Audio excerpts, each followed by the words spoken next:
Hello friends, welcome to my channel MCQ Factory, one stop solution for ISPCS।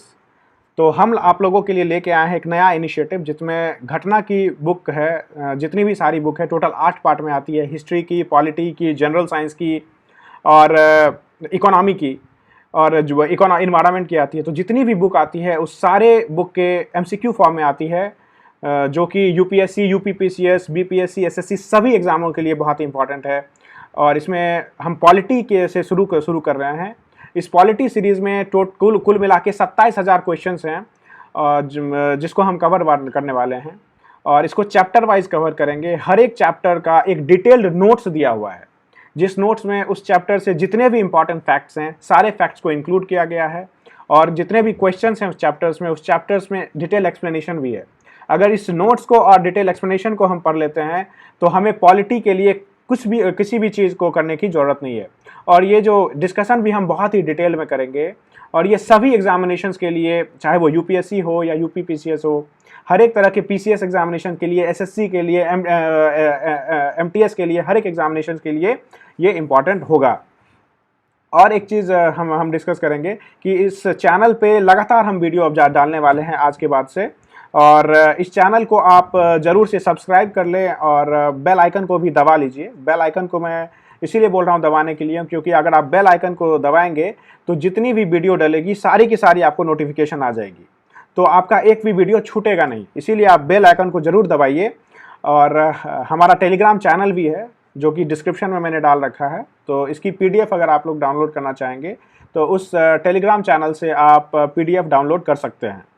और एक बात और बताना चाहूँगा कि घटना की जो हिस्ट्री आती है उस हिस्ट्री की भी MCQ हमने टेलीग्राम चैनल पे भी शुरू किया है, तो उसका भी डिस्क्रिप्शन में नीचे डाल दूंगा, उसको भी आप ज्वाइन कीजिए। उस पर भी हमने अभी तक 1000 क्वेश्चंस डाल रखे हैं, एंशिएंट से हमने चालू किया है, उसको भी आप लोग ज़रूर सॉल्व कीजिए। तो हिस्ट्री की सारी दिक्कतें आपको दूर हो जाएगी, कोई भी क्वेश्चन उसके बाहर नहीं आने वाला है।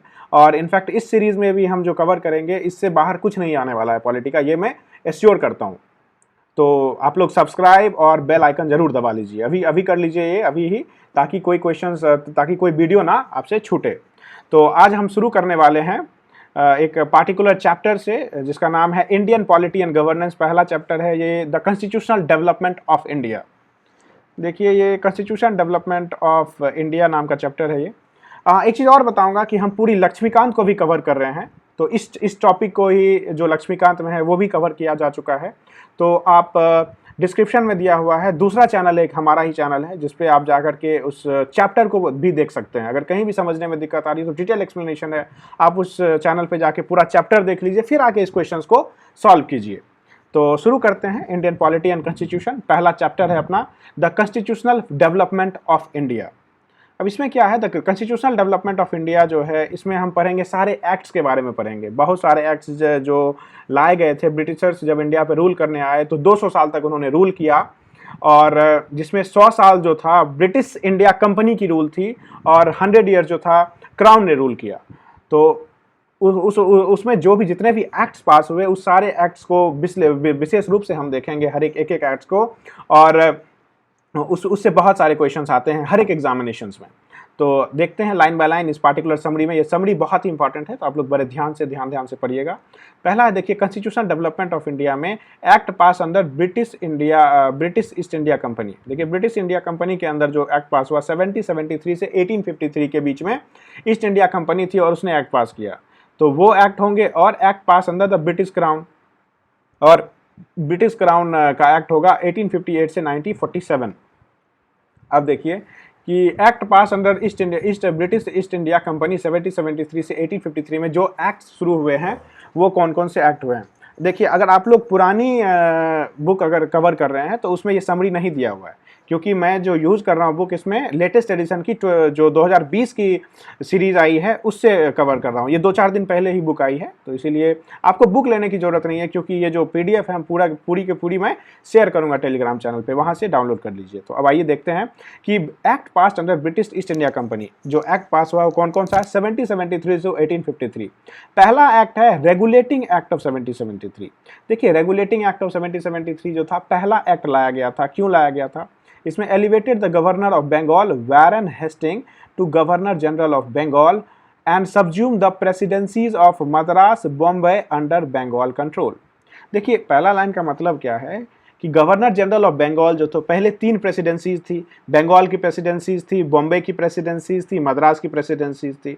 तो इस एक्ट से जो है गवर्नर ऑफ बंगाल जो था, उसका नाम था वारेन हेस्टिंग, उनको गवर्नर जनरल ऑफ बंगाल बना दिया गया और सब्ज्यूम्ड कर दिया गया प्रेसिडेंसीज को। मद्रास, बॉम्बे उसके अंदर ले आया। मद्रास और बॉम्बे की जो प्रेसिडेंसी थी, पहले तीनों को समान पावर थे, मगर इस एक्ट के कारण के बाद क्या हो गया कि जो बंगाल के जो गवर्नर थे उनको जो था हेड बना दिया, दोनों के ऊपर बना दिया गया। अगला लाइन कहता है governor general was provided with an exclusive council of 4 to assist him in military and non military decisions which would be taken by the majority of the council. और चीज क्या कह रहा है कि जो गवर्नर जनरल बनाया गया वारेन हेस्टिंग को, उसके पास एक एग्जीक्यूटिव काउंसिल ऑफ 4 की एग्जीक्यूटिव काउंसिल उसको मदद करने के लिए दिया, जो कि उसको मदद करेंगे मिलिट्री और नॉन मिलिट्री डिसीजंस में। अगला लाइन है governor general would vote only in case of, जब यहाँ ओनली इन केस ऑफ मान लीजिए टाई ऑफ वोट होगा तभी गवर्नर जनरल वोट करेगा। तो ये तो हमने देख लिया कि गवर्नर जनरल बना दिया गया, वारेन हेस्टिंग को गवर्नर जनरल बना दिया गया। 2 अलग प्रेसिडेंसी, मद्रास और बॉम्बे की जो प्रेसिडेंसी थी उसको उसके नीचे लेके आ गए।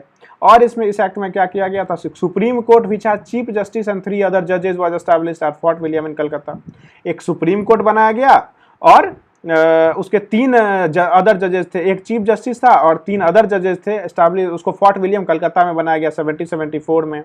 बाय दिस एक्ट प्रोहिबिटेड, तो सुप्रीम कोर्ट भी बनाया गया किस एक्ट से, तो रेगुलेटिंग एक्ट ऑफ 1773 से। देखिए आपसे क्वेश्चन पूछेगा सुप्रीम कोर्ट किस एक्ट से आया था, तो एक्ट ऑफ 1773 से आया था। The act prohibited the servant of the company from engaging in private trade और accepting presents and bribes from the natives. देखिए इस एक्ट ने प्रोहिबिशन लगा दिया कि जो भी सर्वेंट ऑफ द कंपनी थे, जो भी सर्विस कर रहे हैं कंपनी में, कि वो प्राइवेट ट्रेड में एंगेज ना करें, वो प्राइवेट ट्रेड में एंगेज ना करें या एक्सेप्ट ना करें ब्राइब्स फ्रॉम द नेटिव्स, क्योंकि बहुत ज़्यादा करप्शन हो रहा था और करप्शन की मात्रा इतनी बढ़ गई, इसीलिए ये रेगुलेटिंग एक्ट ऑफ 1773 ले आए कि जितने भी कंपनीज के सर्वेंट हैं वो कहीं से प्रेजेंट और ब्राइब्स ना ले सकें। British government strengthen the control over the company through the court of directors, तो governing body of the company to report its revenue, civil and military affairs of India. अब ये ब्रिटिश गवर्नमेंट जो थी ज़्यादा से ज़्यादा कंट्रोल कर लिया कंपनी पे, क्योंकि इसे कोर्ट ऑफ डायरेक्टर्स बैठाया गया, जो governing body of the company थी, उनको रिपोर्ट करना था हर एक चीज़ में, revenue, civil and military affairs of India. तो ये पहला एक्ट जो था वो रेगुलेटिंग एक्ट ऑफ 1773 था, वो हमने देख लिया कि इसमें क्या हुआ कि सारे चीज़ हो गए कि कोर्ट ऑफ डायरेक्टर्स को भी गवर्निंग बॉडी ऑफ कंपनी, जो court of directors directly report करेंगे ब्रिटिश गवर्नमेंट को, सुप्रीम कोर्ट ले आया गया और गवर्नर ऑफ बंगाल जो था उसको गवर्नर जनरल बना दिया गया और दोनों को सबऑर्डिनेट बना दिया गया। इतने प्रोविजन थे गवर्नर रेगुलेटिंग एक्ट ऑफ 1773 में। अब देखिए अगला एक्ट जो है वो पिट्स इंडिया एक्ट ऑफ 1784 है। पिट्स इंडिया में क्या हुआ, इस एक्ट के थ्रू क्या हुआ, distinguish between the commercial and political functions of the company.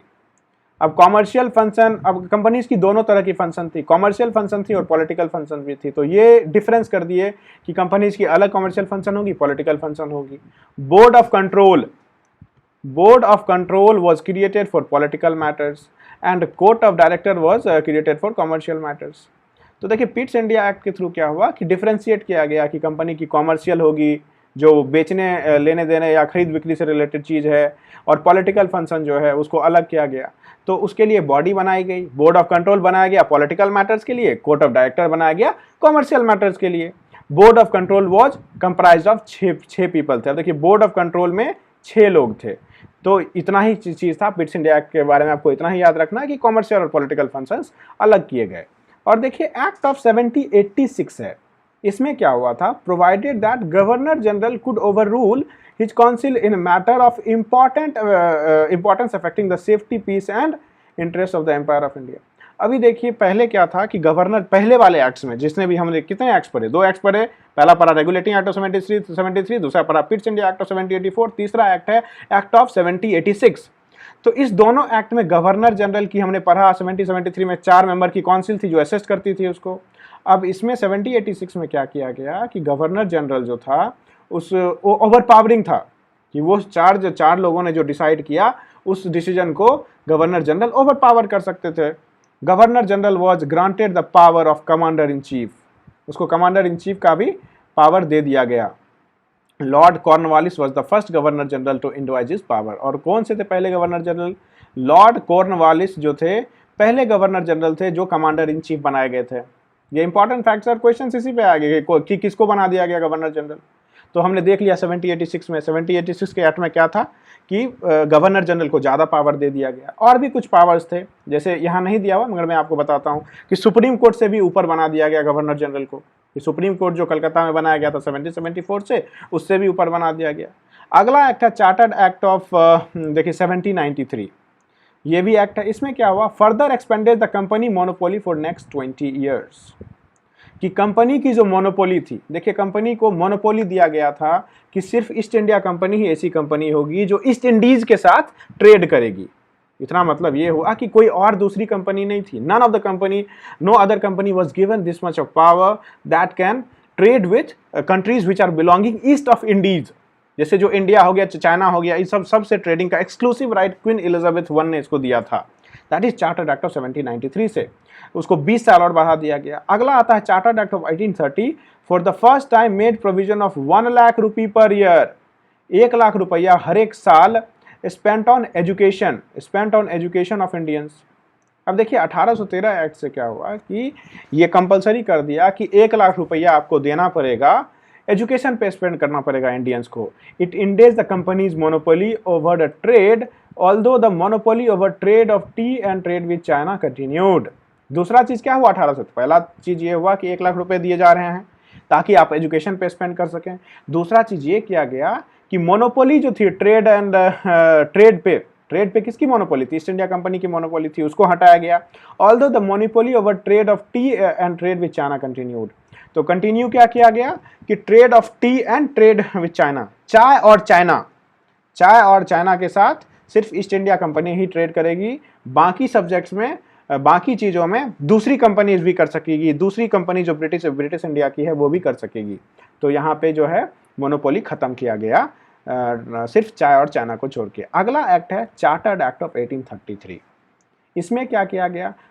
अब देखिए गवर्नर जनरल ऑफ बंगाल जो था, गवर्नर जनरल ऑफ बंगाल था Warren Hasting, as the governor general of India बना दिया गया। Vested him all civil and military power. अब देखिए चार्टर्ड एक्ट ऑफ 1833 के बारे में एक चीज जानना है कि it was the most centralising power.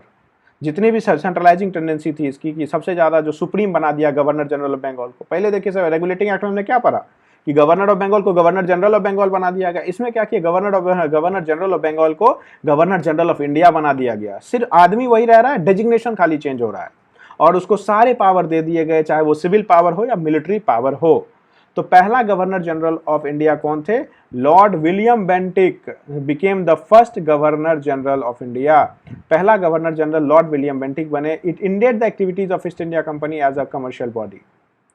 देखिए पहला विलियम बेंटिक बन गया गवर्नर जनरल ऑफ इंडिया, और पहला गवर्नर जनरल ऑफ बंगाल कौन बन गया? तो वैरन हेस्टिंग बना। तो इसमें 1833 में और क्या है कि देखिए 1813 में हमने पढ़ा कि मोनोपोली खत्म कर दी गई, मगर ट्रेड कर सकता था वो, चाय और चाइना के साथ कर सकता था वो ट्रेड एक्सक्लूसिवली। अब 1833 में activities of East India company as commercial body खत्म कर दी गई, which become purely administrative body. तो प्योरली एडमिनिस्ट्रेटिव बॉडी बन गया, कॉमर्शियल फंक्शन सारे खत्म कर देगा 1833 से। अगला है इलीगल मेंबर, यानी कि चौथा member, fourth member was included in the executive council of governor general. अब देखिए कि चौथा मेंबर्स भी इसमें डाला गया। अब गवर्नर जनरल की जो काउंसिल थी उसमें 3 मेंबर थे, अब एक और मेंबर डाला गया, वो क्या था? लीगल मेंबर था एग्जीक्यूटिव काउंसिल में। मकाउले was the first legal member. ये मकाउले जो है, मकाउले कौन जो थे, आगे पढ़ेंगे मकाउले कमेटी के बारे में। तो मकाउले जो थे वो पहले लीगल मेंबर थे। वो कब हुआ था? 1833 के एक्ट से। अगला है chartered act of 1853। separated for the first time legislative and executive function of the governor general council। हमने देखा कि गवर्नर जनरल की जो काउंसिल थी, 4 मेंबर की काउंसिल जो थी, हमने देखा था 1773 में। अब देखिए 1853 के एक्ट से उस काउंसिल में लेजिस्लेटिव फंक्शन और एग्जीक्यूटिव फंक्शन अलग कर दिए गए।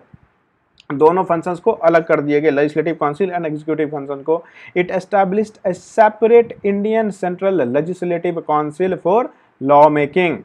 एक अलग बॉडी बनाया गया तो देखिए लॉ मेकिंग प्रोसेस को सबसे ज़्यादा तजब्बो दी जा रही है कब, 1853 से। और क्या किया गया, introduced an open competition for selection and recruitment of civil servant. एक ओपन कंपटीशन बना दिया गया सिविल सर्वेंट्स के लिए, जिसमें सिविल सर्वेंट्स इंक्लूड किए जा सकते हैं। देखिए पहले नहीं था, पहले जो था सिविल सर्वेंट में सिर्फ ब्रिटिशर्स ही घुस सकते हैं, मगर 1853 के एक्ट से ऐसे प्रोविजंस कर दिया गया कि मेरिट सिस्टम कर दिया गया कि जितने भी इंडियंस हैं वो भी इसका एग्जाम, सिविल सर्विसेज का एग्जामिनेशन दे सकते हैं और उसमें जा सकते हैं। कॉन्वेनेंट और इनकन्वेनेंट सिविल सर्विसेज है, ये सारी चीज़ हम अपनी लक्ष्मीकांत की जो डिटेल्ड वाली है वीडियो उसमें दिया हुआ है। तो अगर आपको और ज़्यादा जानना है तो उस वीडियो को आप जाके देख सकते हैं, डिस्क्रिप्शन में लिंक दिया हुआ है। तो character of chartered act of 1853 भी हमने पढ़ लिया। तो अभी तक हमने देख लिया 1773 से 1853 में जो एक्ट्स थे सारे चीज़ को हमने देख लिया, और हमने ये भी देख लिया कि उसकी प्रोविजंस क्या है। अब देखिए कंपनी का रूल यहीं तक था। अब क्या होता है, act passed under the British crown.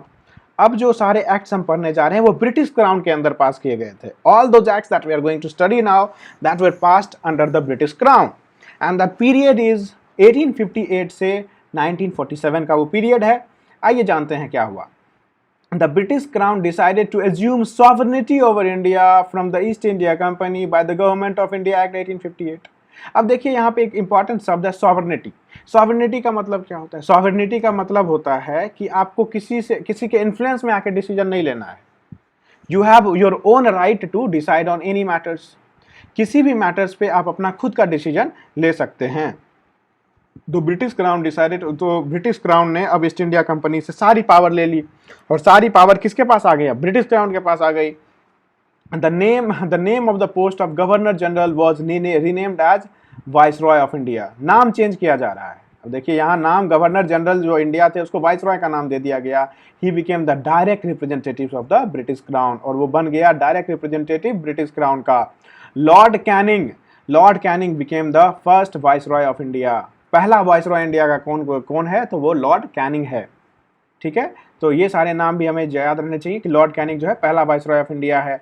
और ये गवर्नर जनरल का भी नाम अब यहाँ पे वाइसरॉय चेंज कर दिए गए, और ब्रिटिश क्राउन जो थे सुप्रीम पावर ले लिए, ब्रिटिश क्राउन ने सुप्रीम पावर ले ली ईस्ट इंडिया कंपनी को हटा करके। और देखिए अब क्या है, board of control and court of directors. हमने देखा था कि ये जो एक्ट है 7084, यहाँ देखिए पिट्स इंडिया एक्ट 7084 में इसमें board of control court of director है, दोनों बनाया गया था। अब इसको क्या किया गया, board of control and court of director ने केम टू एन एंड। तो ये डुअल सिस्टम ऑफ गवर्नेंस जो बनाई गई थी, इसी को बोलते हैं डुअल सिस्टम ऑफ गवर्नेंस, इसको खत्म कर दिया गया। ए न्यू पोस्ट बनाई गई, secretary of state in India was created. Secretary of state in India की नई पोस्ट बनाई गई थी, किस एक्ट से? 1858 की एक्ट से। He was assisted by council of 15 members, और इसको मदद करने के लिए, हेल्प करने के लिए क्या था? Council of 15 members. इस काउंसिल ऑफ 15 मेंबर्स को क्या बोलते हैं? काउंसिल ऑफ इंडिया बोलते हैं। He received the power so long enjoyed by the court of directors and board of control। अब देखिए काउंसिल ऑफ इंडिया जो थी उसके पास दोनों पावर्स आ गए। अभी जो देखिए board of control court of directors को हटा दिया गया, इसके जो पावर्स थे हम जो डिस्कस ऑलरेडी कर चुके हैं, किसको क्या पावर था, वो किसको दे के ट्रांसफर कर दिया गया? तो ये काउंसिल ऑफ इंडिया को ट्रांसफर कर दिया गया। The council of India was advisory in nature. Council of India जो था एडवाइजरी इन नेचर था। In most cases the initiative and the final decision remain with the secretary of state for India. और ये सिर्फ advisory nature की थी, ऐसा नहीं है कि काउंसिल ऑफ इंडिया जो 15 मेंबर की है वो बाइंडिंग डिसीजन देगा, वो सिर्फ एडवाइजरी डिसीजन देगा। तो हमने देख लिया कि क्या क्या प्रोविजन था 1858 में। नाम चेंज कर दिया गया, पावर ट्रांसफर कर दिया गया, secretary of state of India बना दिया गया है, और इसको हेल्प करने के लिए एक काउंसिल ऑफ 15 मेंबर्स लेके आए गए हैं। अब देखिए अगला, और वो एडवाइजरी नेचर का है। अगला एक्ट है इंडियन काउंसिल एक्ट ऑफ 1861। इसमें क्या हुआ? Initiated the participation of Indian representation in law making process. देखिए सबसे ज्यादा काउंसिल एक्ट भी अब देखेंगे ना, 3 काउंसिल एक्ट है, एक 61 का है, दूसरा 92 का, तीसरा 1909 का है। तो इन तीनों काउंसिल एक्ट को अगर एक हिसाब से समझे तो तीनों में क्या किया गया कि इंडियंस को घुसाए जा रहे हैं, इसमें लॉ मेकिंग प्रोसेस में ज़्यादा से ज़्यादा इंडियंस को अब हम लॉ मेकिंग प्रोसेस में डाले जाएंगे। तो initiated the participation of Indian representation in law making process. The act restored the legislative powers of making and amending law to the province of Madras and Bombay. अब हमने ये भी जो देखा था, मद्रास और बॉम्बे प्रेसिडेंसीज जो थी 1833 में, दोनों की पावर लेकर के हम गवर्नर जनरल ऑफ इंडिया को दे दिए थे। अब उस दोनों की पावर को भी लौटा दिया गया, किस एक्ट से? 1861 के एक्ट से। And thus initiated the process of decentralisation, और प्रोसेस ऑफ डिसेंट्रलाइजेशन कब स्टार्ट हुआ? 1861 से। Act empowered the viceroy, viceroy को पावर दिया गया to issue ordinances in case of emergency. देखिए वाइसरॉय की पावर भी बढ़ाई जा रही है, उसको ऑर्डिनेंस मेकिंग पावर कब आया? 1861 में आया, in case of emergency which they are not to remain in force for more than 6 months. और ये ऑर्डिनेंस की जो लाइफ लाइन थी कब तक थी? 6 महीने तक थी। इंडियन काउंसिल एक्ट देखिए हमने देख लिया 1861 में क्या क्या आया। लेजिस्लेटिव पावर दे दी गई, ज़्यादा से ज़्यादा इंडियंस को डालने लग गए हम किस में? लॉ मेकिंग प्रोसेस में। और डिसेंट्रलाइजेशन का भी प्रोसेस शुरू किए, क्योंकि हम पावर दे दिए लेजिस्लेटिव पावर मद्रास और बॉम्बे को। और इसमें वाइसराय को भी पावर हम दे दिए गए कि ऑर्डिनेंस बना सकते हैं। हमें पता होगा ऑर्डिनेंस क्या होता है, कि जब दोनों हाउस रिसेस में नहीं होती तब ऑर्डिनेंस लॉ मेकिंग प्रोसेस होता है। अब देखिए अगला एक्ट है Indian council act of 1892, increase the number of non official members both in central and provincial legislative council but remain the official majority in दम। अब काउंसिल एक्ट ऑफ 1892 से क्या हुआ? हमने बढ़ा दिया नॉन ऑफिशियल मेंबर्स को, दोनों जो काउंसिल थी सेंट्रल और प्रोविंशियल लेजिस्लेटिव काउंसिल का। और देखते हैं देखिए क्या हुआ। The Indian member were granted the right to ask questions and discuss the budget in the legislative council.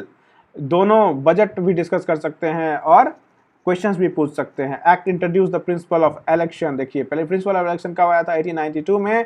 Through the word election was very carefully awarded. Election word use नहीं किया गया था, मगर इंट्रोड्यूस वर्ड यहीं पे किया गया था। इंडियन काउंसिल एक्ट ऑफ 1909, अगला एक्ट जो है, तीसरा काउंसिल एक्ट जो है 61, 92 और 1909, is also name of Morley Minto reforms. इसको मॉर्ले मिंटो भी बोलते हैं। मॉर्ले जो थे वो कौन थे? सेक्रेटरी, और मिंटो वाइसरॉय थे।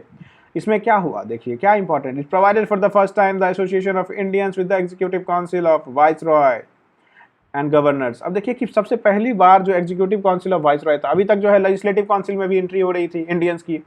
1909 के एक्ट में पहली बार जो है मॉर्ले मिंटो रिफॉर्म्स में एग्जीक्यूटिव काउंसिल में भी एंट्री होनी चालू हो गई। Satyendra Prasad Sinha became the first Indian to join the Viceroy Executive Council। Satyendra Prasad Sinha जो थे पहले इंडियंस थे जो कि वाइसरॉय के एग्जीक्यूटिव काउंसिल में घुसने का मौका मिला। He was appointed as a law member. और ये सत्येंद्र प्रसाद सिन्हा को क्या नाम दिया गया था? As a law member executive council के मेंबर बने थे। द फंक्शन, और आगे क्या बताता? The function and size of legislature both at the centre and the province were enlarged. देखिए फंक्शन और साइज ऑफ लेजिस्लेचर भी बढ़ाया गया। The member of the council were given the right of discussion and asking supplementary questions। देखिए आप लोग इस discussion को सुनिए जरूर, थोड़ा अगर बोरियत लग रहा है, क्वेश्चन सॉल्व बहुत ही आसानी से हो जाएगा। अगर आप लोग इसको सुनते हैं, क्वेश्चन सॉल्व करने में दिमाग नहीं लगेगा। वही अगर आप अभी स्किप कीजिएगा तो प्रॉब्लम होगी, क्वेश्चन फिर बनेगा नहीं। इसीलिए इसको बहुत ध्यान से सुनिए। Function and size of legislature both at the centre and the provinces were enlarged, वो ये भी बढ़ाया गया। The member of the council were given the right of discussion asking supplementary questions. Council का जो मेंबर्स थे उसके पास पावर दिए गए कि आप डिस्कस भी कर सकते हैं, सप्लीमेंट्री क्वेश्चंस भी पूछ सकते हैं। एक्ट प्रोवाइडेड सेपरेट इलेक्टोरेट, ये सबसे इंपॉर्टेंट प्रोविजंस हैं कि सेपरेट इलेक्टोरेट मुस्लिम्स का जो है 1909 में ही आया था। Hence Lord Minto came to, और इसीलिए लॉर्ड मिंटो को क्या बोलते हैं? Father of communal electorate. Lord Minto को बोलते हैं father of communal electorate. Government of India act 1919 is known as Montagu क्लेम्स फॉर रिफॉर्म। अब देखिए 1919 का जो एक्ट है उसको मॉन्टेगो क्लेम्स फॉर रिफॉर्म बोला जाता है। Act for the first time adopted direct election system. देखिए इलेक्शन सबसे पहले 1892 में आया था, डायरेक्ट इलेक्शन कब आया था? तो मॉन्टेगो क्लेम्स फॉर रिफॉर्म से आया था। Principal of communal representation was extended by providing separate electorate for six Indian Christians, Europeans, Anglo Indians. देखिए पहले ही हमने मुस्लिम के लिए 1909 में इंक्लूड कर दिया गया। 1919 में जो बाकी बचे हुए थे, 6 बचे हुए थे इंडियन क्रिश्चियन, इसको भी सेपरेट इलेक्टोरेट दे दिया। सेपरेट इलेक्टोरेट का मतलब होता है कि सिर्फ मुस्लिम ही मुस्लिम को चूज करेगा। उसी तरह से 1909 में दिखा गया। और क्या हुआ? 1919 में बाइकैमरलिज्म आ गया सेंट्रल लेवल पे। It separated various subjects as the central and provincial subject. इसने सेपरेट कर दिए वेरियस सब्जेक्ट्स को as central and provincial subjects. कि ये भी हुआ कि मान लीजिए इसमें थोड़ा डिसेंट्रलाइजेशन भी हो रहा है, प्रोविंशियल ऑटोनॉमी देने की शुरुआत हो रही है, क्योंकि सेंट्रल सब्जेक्ट्स भी बना दिए कि कुछ ऐसे सब्जेक्ट है जिसमें सेंट्रल जो ऊपर के जो वही लॉ में बनाएंगे, और प्रोविंस के जो सब्जेक्ट्स है उसमें प्रोविंशियल गवर्नमेंट बनाएगी। ठीक है। Bicameral central legislative could make laws for the whole of the British India. Bicameral central legislative law बना सकती है whole of British India. It introduce dyarchy. उसने क्या इंट्रोड्यूस किया, डायरकी इंट्रोड्यूस किया इन द प्रोविंस में। देखिए डायरकी क्या होती है कि जो प्रोविंशियल सब्जेक्ट्स है ना उनको दो भाग में डिवाइड किया गया था, transfer subjects and reserve subjects. Transfer subjects पे जो है लॉ बनाया जा सकता था और रिजर्व सब्जेक्ट्स पे भी लॉ बनाया जा सकता था, मगर रिजर्व सब्जेक्ट रिजर्व था कि सिर्फ गवर्नर जनरल और उसकी एग्जीक्यूटिव ही उस पर लॉ बना सकती है। तो डायरकी में वही किया गया था। प्रोविंशियल सब्जेक्ट देखिए दिखाया है, was further divided into two parts, transfer and reserved. Transfer और reserved. For the first time the term responsible government was used. कब रिस्पॉन्सिबल गवर्नमेंट यूज किया गया था? रिस्पॉन्सिबल गवर्नमेंट पहली बार यूज किया गया था 1919 में। देखिए under the act a commission was constituted after 10 years. 10 साल के बाद एक कमीशन भी उठाई गई थी, which will review the working of the act and present its report. देखिए इसके बाद 10 साल के बाद एक एक्ट के बाद एक कमीशन भी आई थी जो इसकी रिव्यू रिपोर्ट करेगी। इन नवंबर 1927, 2 years before the schedule, the British government announced the appointment of a 7-member statutory commission under the chairmanship of Simon जो थे, साइमन कमीशन जो बोलते हैं, under the chairmanship of Simon ये बुलाया गया था to report on the condition of India under the new constitution. तो देखिए 1919 की जो एक्ट है ये हमारे लिए इंपॉर्टेंट हो जाता है। बहुत सारे प्रोविजंस हैं, बाइकमरलिज्म आया, डायरेक्ट इलेक्शंस आया, डायरकी भी प्रोविंस में आई गई थी। 10 साल पे एक कमीशन उठाई जाएगी जिसका नाम है Simon commission. The commission was hence called Simon commission.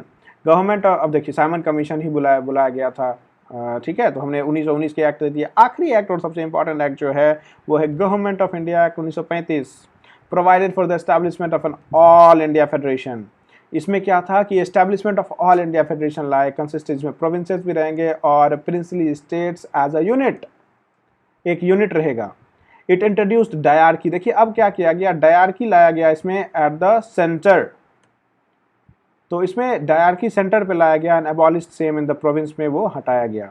अब आगे के एक्ट में क्या था कि प्रोविंस में डायरकी लाया गया था, इसमें उल्टा किया गया था, सेंटर में डायरकी लाया गया था। सेंट्रल सब्जेक्ट को दो भाग में डिवाइड किया गया था। It provided for the establishment of Reserve Bank of India to control the currency and Reserve Bank इसी टाइम पे आई थी। प्रिंसिपल ऑफ कम्युनल रिप्रेजेंटेशन भी लाए, further extended for separate electorate for schedule caste, women and labour.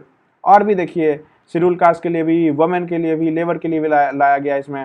Federal court was set up in 1937 through this act. The act separated Burma. देखिए ये Burma from the British India, Burma का separation British India से इसी act से हुआ था। And the establishment of 2 new provinces, Sindh and Orissa. इस act से बर्मा को सेपरेट किया गया और 2 न्यू प्रोविंस बनाए गए, सिंध और Orissa. It introduced bicameralism, in province में भी लेके आ गए बाइकैमरलिज्म, ठीक है। अगला है Indian independence act, declare India to be independent and sovereign on 15 August 1947। तो ये हमने सारा डिस्कशन कर लिया और ये इंपॉर्टेंट डिस्कशन था। आप लोग इस डिस्कशन को मिस मत कीजिए, ये सारा डिस्कशन हो गया। अब देखिए क्वेश्चंस बड़ी आसानी से हमें समझ में आएगा। अब हम कुछ क्वेश्चंस भी कर लेते हैं आज। देखिए Indian polity and governance, constitution, political system and public policy, the constitution development of India। देखिए पहला क्वेश्चन क्या है, which act of the British Parliament abolished the East India Company monopoly over trade in India। Trade monopoly को किस act से हटाया गया था बताइए? Regulating act, Pitt's India act, chartered act या नन ऑफ द अबव? देखिए चार्टर्ड एक्ट से, ये चार्टर्ड एक्ट इसका आंसर होगा, ठीक है। आप लोग पॉज करके फिर आंसर दे सकते हैं। देखिए पहला इसमें क्या है explanation, chartered act took away the exclusive right company to trade in India. Although this act renewed the charter for a further 20 years, it abolish the monopoly of East India company and thrown open to all. जितने भी British subject थे सबके लिए ये खोल दिया गया था, सभी इसमें भाग ले सकते हैं। अब दूसरा क्वेश्चन है, by which of the following act legislative council of India receive the power to discuss the budget. अब बजट डिस्कशन की कब आई थी? 61 से, 92 से, 1909 से या 1919 से? 1892 से बजट डिस्कशन की पावर आ गई थी। वही देखिए उसमें बताया है, दो improvement in the Indian and provincial legislative council में किया गया था। Retaining the majority of official members, nomination of non official members in legislative council, वही Bengal chamber of commerce and provincial legislative council। non-official member of the provincial were to be nominated by certain local bodies। Discuss और budget discussion का power 1892 से आ गया था। अगला question है, in which of the following act the provision was made for, देखिए supreme court कब बनाया गया था कलकत्ता में? तो हमने पढ़ लिया अभी सब कुछ, रेगुलेटिंग एक्ट 1773 से बनाया गया था। आंसर ए हो जाएगा। देखिए इसमें क्या है, the provision for the establishment of supreme court at fort Williams was made in regulating act 1773। और ये सर इलिजा इम्पे जो थे पहले चीफ जस्टिस। अब ये भी देखिए कभी कभी पूछ देता है कि पहला chief justice of supreme court कौन था, तो इलिजा इम्पे था, first chief justice of supreme court. अब देखिए bye which of the following act was the पहला फेडरल कोड कब आया था, 61 में, 1909 में, 1919 में, या नन ऑफ दीज? इसका आंसर हो जाएगा नन ऑफ दीज। क्या कि कब आया था, अभी हमने पढ़ा है 1935 में आया था। Federal court of India was established by government of India 1935, 1 अक्टूबर 1937 में। Sir Maurice Gwyer was the first chief justice, तो डी होगा इसका आंसर।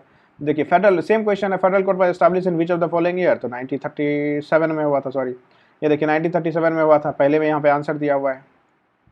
अब यहाँ देखिए मैच द कॉलम पूछा है, मैच 1 एंड लिस्ट 2 में देखिए establishment of board of control, board of control कब आया था आप लोग बताइए। देखिए हमने पढ़ा है पिट्स इंडिया एक्ट ऑफ इससे आया था। सुप्रीम कोर्ट कब आया था, देखिए 73, 78, 83, तो 73 से आया था। Permission to English missionary to work in India, English missionary को कब परमिशन मिला था, 1833, इसी में मिला था। Appointment of the law member in governor general council, 1833। आप लोग पॉज करके सॉल्व कर सकते हैं, फिर आंसर सुन सकते हैं। देखिए